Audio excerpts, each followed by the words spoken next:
જામનગર મહાનગરપાલિકામાં છેલ્લા 3 દાયકાથી ભાજપનું શાસન છે, છતાં પણ શહેરની સૌથી જટિલ સમસ્યા હોય તો તે ટ્રાફિકની સમસ્યા છે। ન તો પોલીસ કે ન જામનગર મહાનગરપાલિકા કોઈ નિવેડો લાવી શકવામાં સફળ રહી। જામનગર શહેરના મુખ્ય રસ્તાઓ જેવા કે રણજીત રોડ, પીએન માર્ગ સહિતના રસ્તાઓ પર મોટા કોમ્પ્લેક્સ આવેલા છે, પણ તેના પાર્કિંગનો ક્યારેય ઉપયોગ થતો નથી। દરરોજ શહેરભરમાં હજારો વાહનો બહાર રસ્તા પર ઢગલો થઈને પડ્યા હોય છે અને શહેરની ટ્રાફિકની સમસ્યા રોજિંદી છે। જામનગર મહાનગરપાલિકા ધારે તો કોમર્શિયલ કોમ્પ્લેક્સના પાર્કિંગ પોલીસને સાથે રાખીને ખુલ્લા કરાવી અને તેનો ઉપયોગ કરાવી શકે, પણ આવું થતું નથી। વેપારીઓ પણ ત્રસ્ત છે અને કહે છે કે હવે આ મામલે કંઈક નિવેડો આવે તો સારું। હવે ચૂંટણી આવી છે ત્યારે વિવિધ પક્ષોના ઉમેદવારો પાછા વાયદાઓ લઈને જનતાની વચ્ચે આવી રહ્યા છે।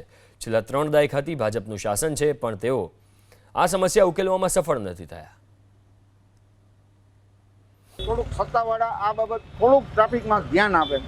આના હિસાબે એટલા ટ્રાફિકના હિસાબે અમારા ધંધા ઉપર પણ એટલી બધી અસર પડે છે કે કોઈ ગ્રાહક આવવા અહીંયા તૈયાર નથી હોતા, કારણ કે એમ કહે છે કે તમારે ત્યાં પાર્કિંગ નથી। બિલ્ડિંગમાં ખાલી દેખાડા માટે કોમર્શિયલ બિલ્ડિંગમાં પાર્કિંગ છે, બાકી કોમર્શિયલ બિલ્ડિંગમાં ક્યાંય મેન્ટેનન્સ નથી થતું, કોઈ ત્યાં પાર્કિંગ જ નથી કરતા।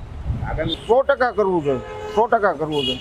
આ મહાનગરપાલિકા નહીં કરે તો કોણ કરશે? ટ્રાફિકની કાયમી સમસ્યા અહીંયા છે, કોઈ સત્તાવાળા હલ કરવા તૈયાર નથી।